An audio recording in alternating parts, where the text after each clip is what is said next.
2013 atau biasa kita sering sebut dengan K13 ini menggunakan metode pelajaran yang aktif, yaitu tugas guru hanya menjadi fasilitator pembelajaran yang dimana yang diharapkan adalah guru dapat membuat suasana belajar mengajar menjadi baik. Pada saat ini saya akan menjelaskan tentang kurikulum Merdeka.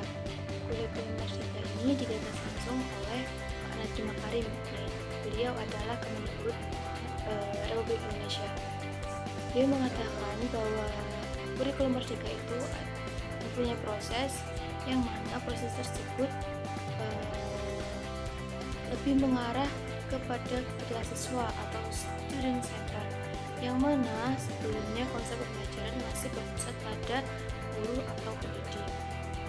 Dalam konsep ini beliau mengatakan bahwa kurikulum Merdeka Belajar ini melibatkan kondisi yang merdeka dalam memenuhi tujuan, metode, materi, dan evaluasi pembelajaran baik guru maupun siswa. Penerapan kurikulum Merdeka pada tahun 2021, kurikulum Merdeka yang diterapkan hanya di 2.500 sekolah penggerak dan 910 SMK PK. Dan pada tahun 2022 semua sekolah bisa memilih antara 3 kurikulum, yaitu kurikulum 2013, kurikulum darurat, dan kurikulum merdeka. Dan pada 2024 menentukan apa yang akan digunakan sebagai kurikulum nasional. Berikut adalah perbedaan konsep pada kurikulum Merdeka dan kurikulum 13. Pada kurikulum 2013 ada perubahan konsep sentralistik menjadi desentralistik. Pada kurikulum berbaris kompetensi belum sepenuhnya dapat diterima, sehingga bahasan ini kembali mencuat ketika melakukan perubahan kurikulum 2006 menjadi kurikulum 2013. Kurikulum ini telah beberapa kali mengalami revisi struktur, baik dari susunan mata pelajaran, beban belajar, dan susunan kompetensi. Kurikulum 2013 memiliki tema cita-cita pendidikan Indonesia untuk menghasilkan insan yang produktif, kreatif, dan inovatif. Dan guru dituntut untuk kreatif dalam mengolah pembelajaran, memilih model pelajaran, dan menentukan pendekatan pembelajaran yang tepat yang akan digunakan untuk siswanya. Dan pada kurikulum 2013 ini menekankan penguatan pengetahuan tingkat tinggi, yaitu analisis, evaluasi, dan kreativitas. Sedangkan pada kurikulum Merdeka, konsep pertama ialah pelaksanaan USBN atau ujian sekolah berstandar nasional. Itu tergantung sekolahnya bisa mengatur ujian tersebut. Yang kedua menghapus ujian nasional atau UN yang akan diganti dengan sistem baru, yaitu asesmen kompetensi minimum dan survei karakter. Dan selanjutnya mencetak siswa cerdas berkompeten sebagai SDM bangsa serta berbudi luhur. Penyederhanaan rencana pelaksanaan pembelajaran atau biasa disebut dengan RPP, yang awalnya ada beberapa halaman.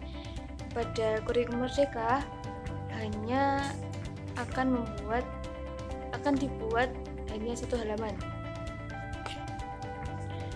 Dan terakhir adalah kebijakan penerimaan peserta didik baru atau PPDB, yang akan ditekankan pada penerapan sistem zona terkecuali wilayah 3T, yaitu tertinggal, terdepan, dan terluar. Berikut adalah perbedaan kurikulum 13 dan kurikulum merdeka pada jenjang sekolah dasar. Pada kurikulum 2013 menerapkan penilaian berdasarkan 4 kompetensi inti atau KAI, yaitu meliputi sikap spiritual, sikap sosial, pengetahuan, dan keterampilan.